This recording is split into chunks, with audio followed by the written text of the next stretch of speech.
Are you working on your author career but struggling to get that first book published?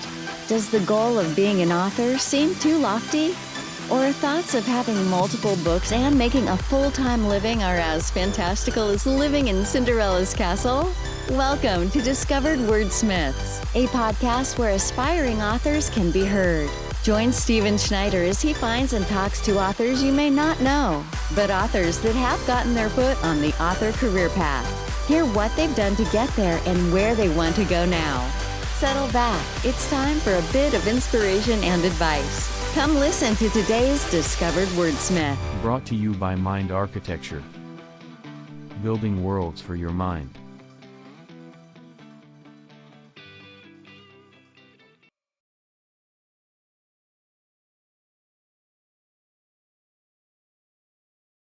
Just wanted to talk a bit about the AI books, your thoughts on AI and what the books are about, and a little bit about 20 Books 50K and anything else that comes up along the way. Yeah.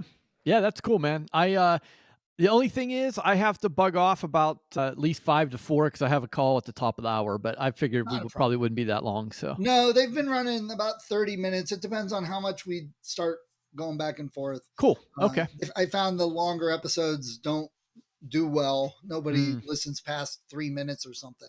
So I just cut it down a lot. So maybe we'll get some more listens on this. Yeah, that's cool, man. I'll follow your lead. So whatever you want to ask or whatever you want to talk about, I'm certainly game. Cool. Great. All right. I'm just going to start us off. New episode, Discovered Wordsmith. I've got Jay Thorn, which he has been on here. It's been about 120 episodes ago. Wow. Since he was on. Yeah, it's been a while. He just made the mistake of saying, whatever you want to ask, go ahead. That love child that you fostered in the Hindus or in the Himalayas. Tell us about that, Jay. This is breaking news. I can only talk about things that have really happened, Stephen. Oh, you're a writer. What the heck? Oh, come on. So, all right. Hopefully everybody knows Jay because I'm not going to go into his background. He's been on here before. I'll put links in that. I really want to get on these new books he's been writing. Let's just hit that right from the start. You are writing or have written a series of books about AI, writers using AI, and more about that. So there's probably going to be a million questions on that. I've got several written down I definitely want to cover. So first of all, let's just start. Tell us about not only what the books are about, but why you wanted to write these books, especially right now, because that could get death threats from some people writing a book like this. Yeah, I say this sort of tongue in cheek, but it's certainly true. I don't get nearly the amount of hate because I'm a middle-aged white guy, and I have that privilege, and it's terrible, but it's the truth. And I see other folks, women and other people who get hate for it, and it's so unfair. But that's how the internet is in general. But Joanna seems to get a lot of people, and really, folks, she's been doing this forever. She's one of the best voices for all of us. So yeah, I think it's lessened more recently, but certainly early on, she took a lot of heat, especially in her comments on her website. Right. But because I think most people are starting to realize, hey, it's everywhere. Everybody's using it. Maybe it's not so bad. But anyway, we're already off topic. So tell us about your books and why you're writing these. Okay, so I'm trying to think about how far back I have to go to give you context for this. I would say probably 2 or 3 years ago, maybe. Pseudo-Write was just being rolled out in a beta form. And Joanna was telling me, you have to check this out. It's this new AI writing tool. And every couple months or every so often, she would say, hey, listen, you got to try this out. And every time I did, I just wasn't impressed. I was like, I don't know, it's not very good. It's weird. It doesn't do what I want it to do. And what comes out of it, I have to spend so much time cleaning it up. It's just not worth it. And so for years, I was very resistant. And I was like, I don't like it. It's not very good. And I said, I enjoy the process of creating the words. So whether I think it's ethical or moral or makes any sense is kind of beside the point. I don't want to farm out the most fun part of the experience. It'd be like being a musician and you love playing live shows and someone, hey, there's this new technology where you don't have to go on stage. You would be like, well, I don't want that. Other people can do that. It's fine. I'm just saying, like, that's not what I want. And I'm saying this because I'm very transparent about it. And I'm proud of the fact that I changed my mind because she teases me all the time. And she was like, you hated this and we almost had a falling out over it. And I'm like, I did. You're right. And I changed my mind. Like that's what learning is. You discover something, you learn something, and you change your mind. You can be called Ebenezer Scrooge because isn't that what he did? Whatever you want to call me. I don't care. So fast forward to ChatGPT 3, which is comes out about a year ago. And again, she's like, you got to try this. And I try it. And I'm like, again, not really excited about it, but it's starting to get a little bit better. And I'm like, oh, you know what? Another 3 to 5 years, this thing's going to be really cool. The following week. Yeah. So literally just a few months later, this is probably April, ChatGPT 4 rolls out and there's a paid version. And Joanna's, okay, I'm serious. You really have to try this. And because I admire her and respect her and we're good friends, I was like, okay, I will. And so I signed up for the subscription. I got access to 4. And that was the aha moment. I was like, holy this is different. It's very deceiving because in the tech world, if you think about software going from version 3.5 to 4, you think it's very incremental. It's just very small tweaks or changes. It's not a big deal.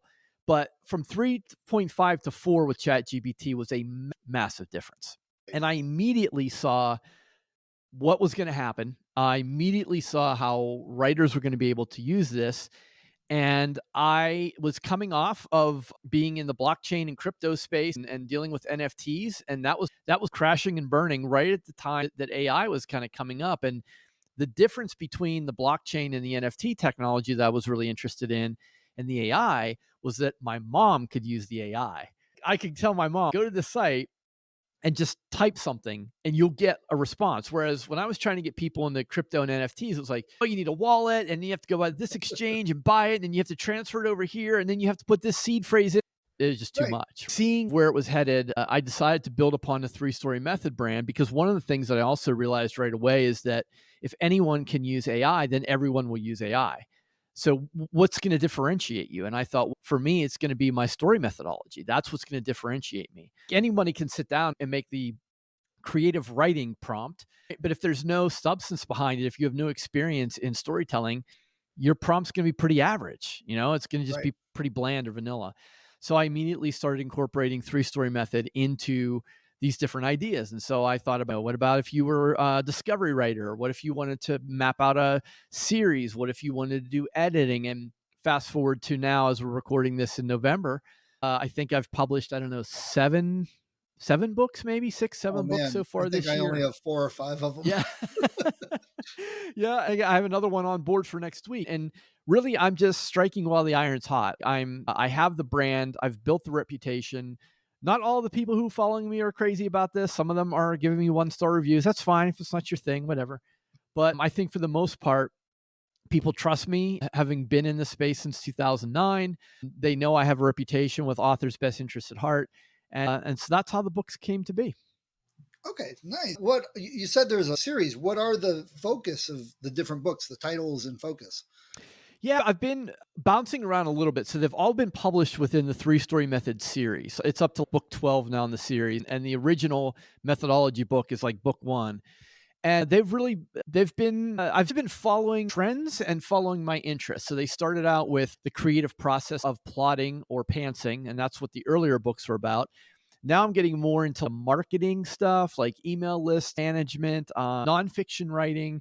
So it's like what happens is I discover a way to use it and then I try it out. And if it works, as I'm doing it on my second monitor, I keep a running list of what I'm doing. And then that becomes the next book.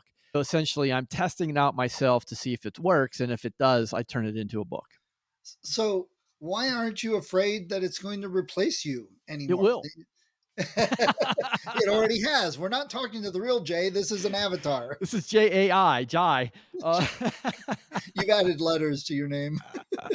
Okay, so you ask a good question, and this is a bit of a polarizing, controversial position. Yes. And hear me out because it's a bit of a mind bender. So I am cautiously optimistic about the AI in the creative fields. However, I believe that the end game is the end of the entertainment industry as we know it. So in the short term, I think AI is going to be an incredibly powerful tool for creatives to do things they've never done before. Here's the problem. AI is not standing still. AI continues to develop. And you're in the tech world, Stephen. You know how this works. When you see a new tool, your mind immediately goes to what's the end game? Like, where's this headed? Not where is it now? Right Right. now, it's a writer's tool. Where it's going to be is this. You're going to come home from work and you're going to be like, you know what? I feel like reading a novel. And you're going to be like, hey, I want to read a book. And the AI is going to be like, oh, really? And you're going to go, you know what I like.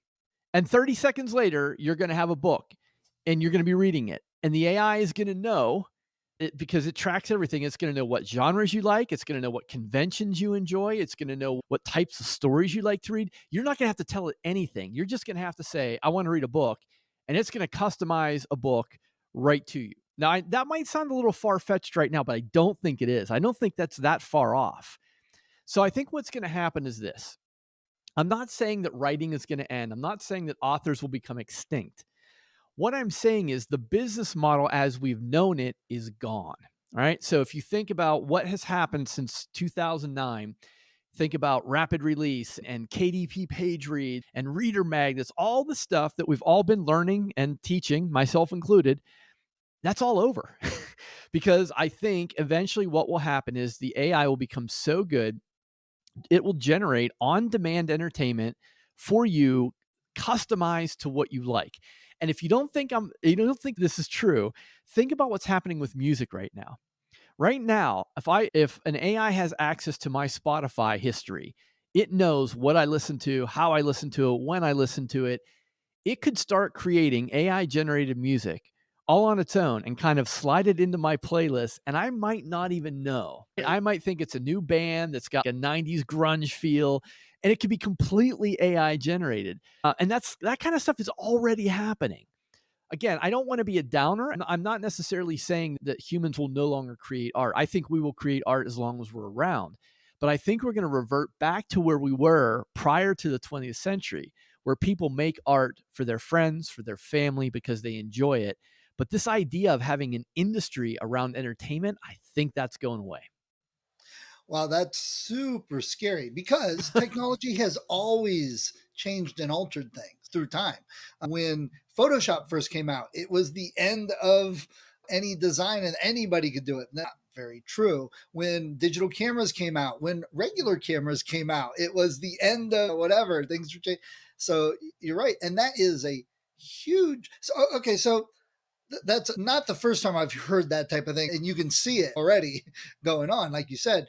So are you saying you wrote these books so you could sell them now while you had the chance? And what's the plans then later? Because these books will become irrelevant.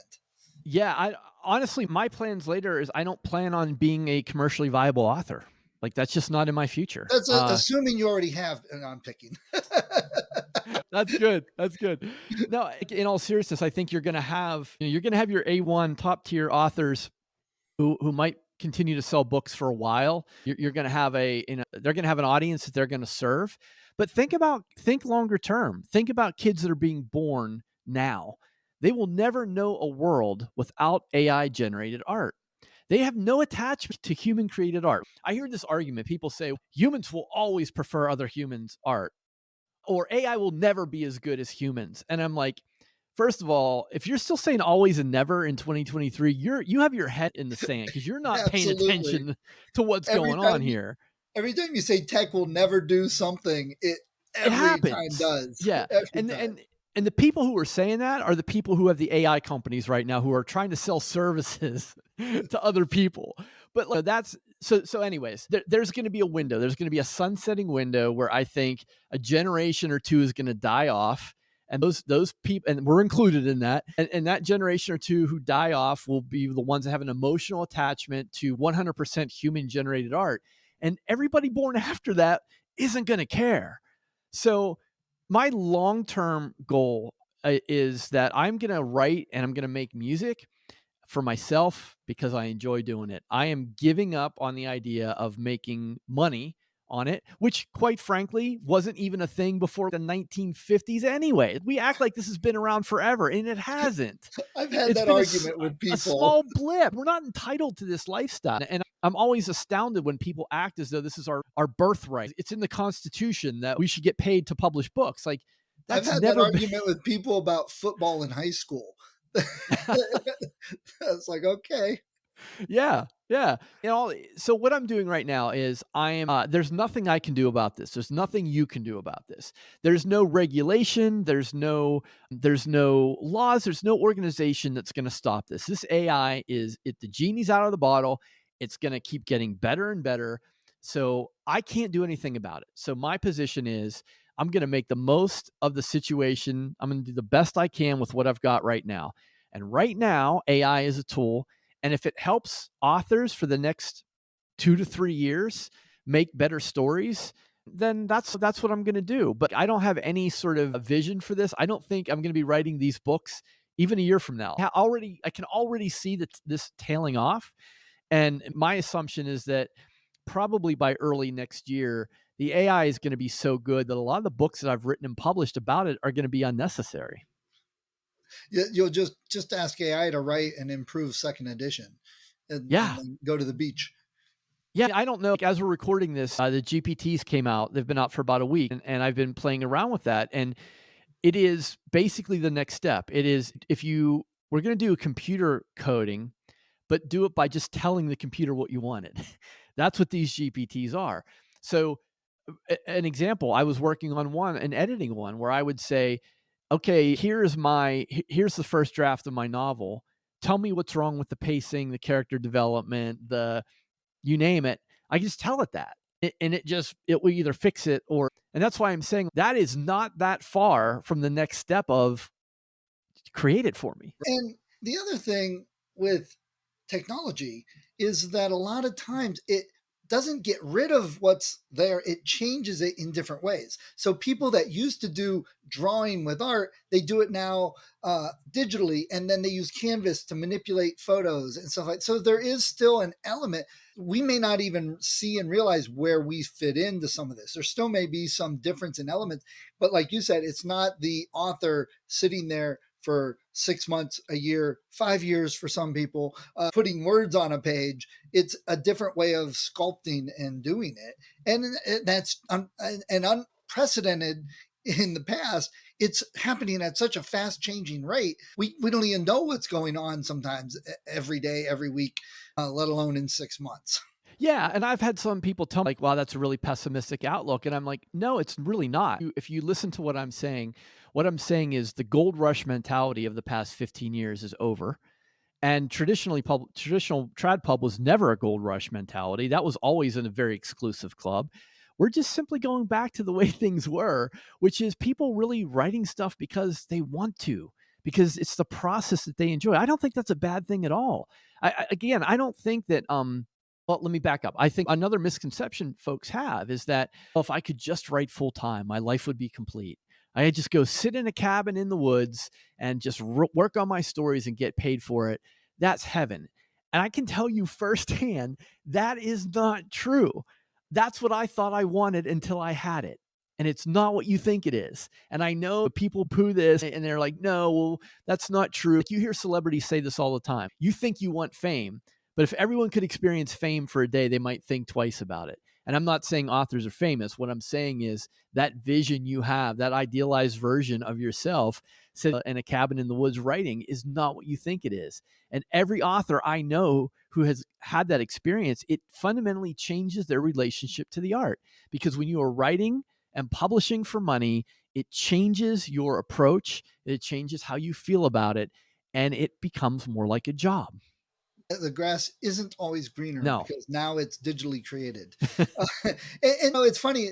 I heard the same thing about winners of lotteries, the big lotteries Right. that people are like, oh, my life would be so great.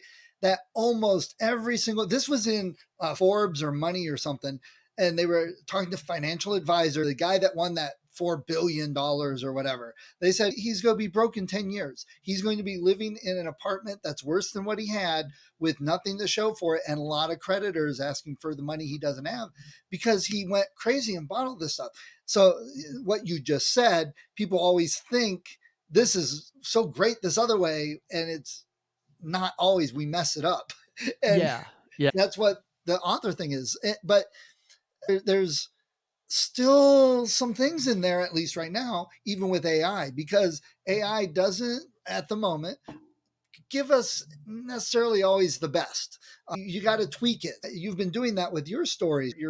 How did you learn and teach yourself, and what do you do to tweak those prompts to get back what you want instead of taking what's there and editing 90% of it anyway? Yeah, yeah. This is one of those moments where you're in the right place at the right time. That's what happened to me. I don't think it's ever happened to me before in this way, but you know. Except for joy. Yeah, well, there's Okay, that. yeah, Yeah. I think you know this, but a lot of people don't. And that I spent almost 25 years as a classroom teacher. And one of the things that I had to do was I had to learn how to ask questions and I had to learn how to listen. Because anyone who's had children or been around children, they don't do what you tell them to do. That's not how it works, right? You have to listen, you have to ask questions. And a lot of times in learning, just asking the right questions prompts people to think a certain way and you help create these openings for them. And that's a very succinct way of explaining what I think good teaching is. And even right now, I think AI is basically like a seventh grader. If you type GPT to write something, it'll be extremely concrete, just like a seventh grader. It'll write exactly what you want. And you're like, no, that's not what I meant. Right. So I think right now, part of the skill set in using these tools is communication. And that's what writers are good at. Right. So if you're a good writer, you're a good listener, you're a good podcast interviewer, you can transfer those skills to AI and you can ask it questions. You can say to it, tell me what I should be asking you. There are these little things that you can do. Again, these are skills I picked up in the classroom that I think work with AI.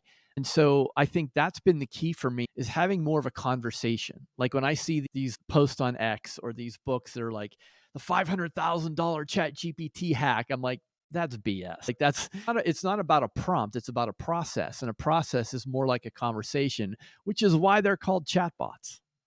Exactly. And you mentioned education.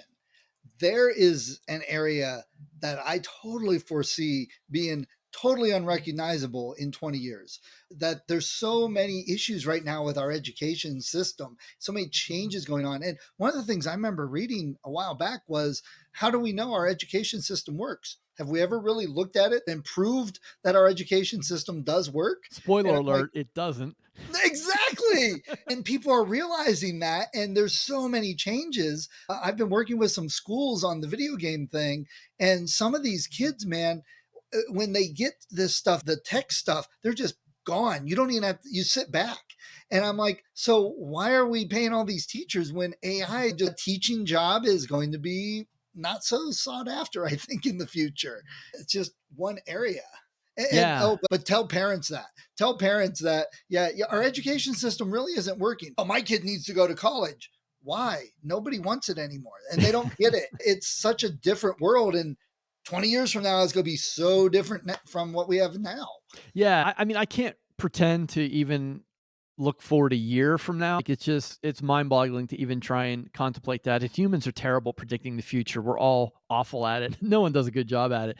But one thing I can tell you is that our lives will look radically different maybe in a year or two. It's just everything we do is going to be completely different. That I know. Now, what that is, I don't know. And that's why I say, don't get depressed if you're an author and you're thinking, great, I'm just, I can't write books anymore. No, you can. You just might not be able to sell them anymore. There's a big difference there. Which kind of we've been saying for a while, your books are the gateway to other things. I'm working on a series of books for video game creation and stories in video game. So that ties into the classes I'm teaching, the books, the classes. And it's more and more added. I'm working with some of the local esports teams and with the high schools. And we've got a new local digital paper. And I'm like, hey, you don't have anybody covering esports. We need that added. So it's one aspect. And like you said, authors looking for this as a full-time author. But if you have things, other business aspects to tie into it, that's your best bet. Yeah, author wasn't a profession on the tax forms prior to 1930. Other. So, yeah, just we should all be grateful that we had a small opportunity to have that experience. But and just back from 20 Books Vegas, the last one, and Becca Syme, a very well respected researcher and coach in our circles. basically stood on stage and said what I've been saying for 2 years. She validated what I said, which is the gold rush is over. And all the stuff that we've been doing, like I said, the rapid release and the pay-per-click ads and the reader magnets, all that stuff doesn't work anymore. It's over. And I've been seeing that and looking at various things just with my stuff. Tell us a little bit about 20 books. This was the last one. So everybody listening, don't get too excited because you can't go to one. But you can get excited because Joe Solari is taking it over and he's already doing some great things with it. He bought the contract from Craig Martell, Michael Anderle for the next 3 years at the Horseshoe Casino. So there is going to be a conference. There's going to be like a convention there the next 3 years, but it will not be 20 books. It's called Author Nation, and Joe has this vision of making it both an author and a reader event, and he's really going big on this. He announced the keynote on Thursday night is going to be the one and only Gen X legend, Kevin Smith, the OG indie filmmaker, author, comic book guy. It's going to be really cool. This past one, ironically, was my first and last 20 books. Jay broke it. That's all my fault. I'm really not that interested in really big conferences, and I'm not a big fan of Vegas as a city, but I wanted to go and see people who I hadn't seen in a long time. And the pandemic kind of that made it difficult to get together with people for a number of years. And I'm glad I did. I got to spend time with people I hadn't seen in a while or never. And it was great, but it was definitely it was a milestone. It was a marker of an ending. And it wasn't just me saying that this version of publishing is ending. 20 books is ending. If that's not a big signal, I don't know what is. Clearly, this is colored through my perspective, but I talked to so many people who were either thinking about a transition, in a transition. And to be fair, this started way before AI came on board. Authors were seeing a decline in royalties, decline in page reads, decline in reader engagement. This all started several years ago. This isn't just because of AI. So I think this was the trajectory of the industry. As Becca said, it's a maturation. So now instead of being this startup, techie, innovative space, it's now a mature industry. It's calcified into certain rules, much the way traditional publishing is. Again, it's not a judgment. It's not a good or bad thing. It's just you have to realize that the rules we've been playing under no longer apply. And that's a point. Things always change. They always have. People that get so upset about it, I don't get. It's like it's always changed. And just with books, look at libraries. You used to go to a library to have a book. Now there's meetings. Now they had records, and then they had cassettes. Then actually some libraries used to have reel-to-reels, and then they had CDs. And now you can use your digital tablet to get digital music and movies. And they don't even have VHS out there anymore. They don't even have the cassettes. Now it's play on. So things constantly change, and people are like, oh, I wish libraries were like they used to be. Well, what do you mean? With DVDs and movies. Okay, but some people were saying they want it when it was just books that you weren't allowed to talk. Shh. So, yeah. We're the same age. You probably remember in the mid 90s, I remember having a conversation with my family. I told them I set up a Citibank online banking account, and they were like, oh, I would never bank online. I would never purchase anything. You put my credit card on the internet? Are you crazy? Yeah. And all my kids were like, you mean I have to go to the bank? What's a bank, right? Isn't my check just supposed to appear, and ain't I supposed to just get the money with this card? I don't think my kids have ever seen a checkbook. I don't think they'd even know what to do with one. Yeah. I had one child that kept getting upset because their bank account went under. Like, well, did you balance your checkbook? They're like, what's that? I looked, there was money in there. Yes, but you wrote a check. Yeah. It doesn't come out automatically when you write it, but it's just how things have changed. It's always been that way. Tech is always that way, always changing. So, all right. So, what are your future book plans? How many more of these are you looking at? Are you looking to do anything else with that? We'll see. Right now, I'm going on an idea by idea basis. If I get an idea in ChatGPT and I think authors would benefit from it, then I pursue it. And right now, I still have a number of those ideas. I'm looking ahead to the fall of next year. I'm looking at possibly some leadership positions in schools or small colleges. I think we talked a little bit about education earlier. I think education is going to be a place where they're going to need a lot of support. I think it's going to be an ugly, brutal move forward. I can say this because I was in the industry for a long time. Education is a very conventional industry. It's very slow to change.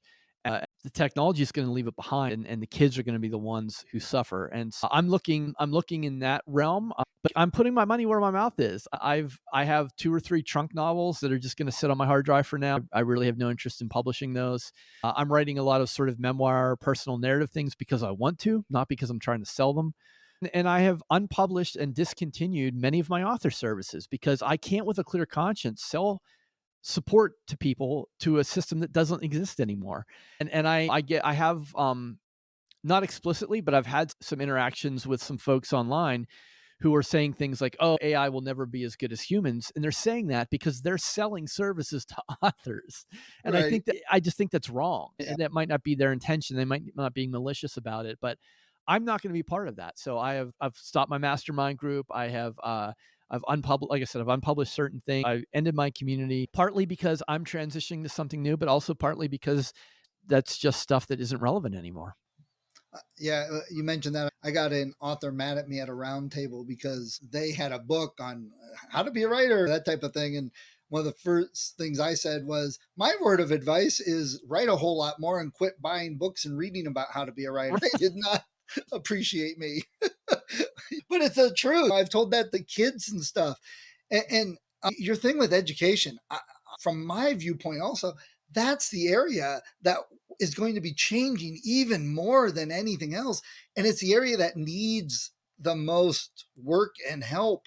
And there's so many things we fail with our kids and don't understand and realize it. Absolutely. I had that when my kids were younger. They didn't have homework, and I asked the teacher about it. They said studies show that homework doesn't really help. That if the kids don't understand it, they don't understand it at home. They don't get the homework done, and then they're just more confused. They're like, and a lot of kids hate it. Blah blah. They found that homework doesn't help, and I'm like, that's very interesting. But there are still people like, where's your homework? You need to sit down and do homework. And but if it's not the best way to learn, then why do it? Oh, yeah, and this could be a whole nother episode. Yeah. But part of the problem with education is that the only perspective parents have of education is their own, which is often 20 to 30 years out of date. Which was already out of date. Which was dated then. Yeah, exactly. And so when parents expect to see kids sitting in single desks in rows with a teacher at the front of the room talking, and that is not how people learn anymore. No, no. I talk about edX, which I don't know if you've seen that online courses. They offer certificates and maybe even a few small degrees, something like that. But when I mention that to parents and stuff at talks, I'm like, the guy who started it had one class where there were more people that finished it with a certificate than have attended MIT in the whole history of MIT. Right. So if you can reach that many people in one class in 3 months, then why are we building these buildings and going to these places? It doesn't. And oh man, I practically get attacked from primary teachers mostly. It's like they just will defend it to the death. But it's like, that's just not where it is anymore. No, and it's really hard for people our age and older to come to terms with that. There's this sort of nostalgic glow they put on their own upbringing as if that was somehow ideal, and yet we forget that there was a lot about growing up in the 70s and 80s that sucked. But I think I'd pick Gen X pretty heavily. We're still the best, but Absolutely. I saw a meme the other day. It said Gen X still the only generation that knows how to set the clock on a VCR. Truth. That one was great. All right, Jace, is there anywhere you want to tell people that they can find you or where to get your books and all of that? Yeah, if you're really interested in seeing where AI is going, especially if you're like a creative professional, if you're doing any kind of creative work and you're wondering how AI fits into that, I have a free weekly newsletter I've been publishing since March called Creative AI Digest. Go to creativeaidigest.com. You can subscribe. You'll get it every Monday, and it's just my take on where things are going. It's not breaking news. Like there's a bunch of newsletters that are doing breaking news. I'm not doing that. I'm being more thoughtful about the tools and the stories and things that are coming out that I think are relevant to people like us. Nice. And you're doing some Gen X thing with Jim. Yeah, that's a passion project. Jim Kukral and I are buddy. We both live here in Cleveland, and we have something called Legacy X, which we've been working on, and It's still in development. We don't have anything fully formed, but the idea is we want to help other Gen Xers leave a legacy. And by legacy, we don't mean a fancy boat and vacation home. We're talking about the stuff that matters. That's at legacyproject.org if you're interested. But right now, there's just not much there. But I can certainly follow up with you, as we develop it. This could be a month or so before this goes out. So by then, it'll be closer to something, right? Yeah, we're not being exclusive. If you are a millennial with a Gen X mindset or a boomer with a Gen X mindset, you're welcome to. It's more about the attitude than anything else. There you go. All right, man. I appreciate you taking some time, and we will talk later. Yeah, thanks for having me on, Stephen. Hi, if you enjoyed this episode of Discovered Wordsmiths, please support the author. Go to their website, go to Amazon, look them up, get the book. And if you click on the link that I have in the show notes, you'll also help support the podcast so I can keep the hosting and all the software I use and keep it running to help more authors. When I am recording this, we've got over 100 episodes, lots of authors. Go to the website, discoveredwordsmiths.com. Check it out. There's a lot of great authors, probably in some genre that you love. See what they have. Check out their books. That's what the point of the podcast is for. So people can discover new authors, find some new books they love, support the authors so they can continue writing. So please support them. And if you do like the podcast, if you've been thinking of podcasting or you're a writer, I've got some links also at the website. Click on those if you're interested in any of the software or services that I talk about. Everything that I have there is something I use, so I've got an affiliate link. Again, it's a little bit, if everyone clicked on those, if they were going to get it anyway, it helps keep the podcast going. So let's all help each other out and discover more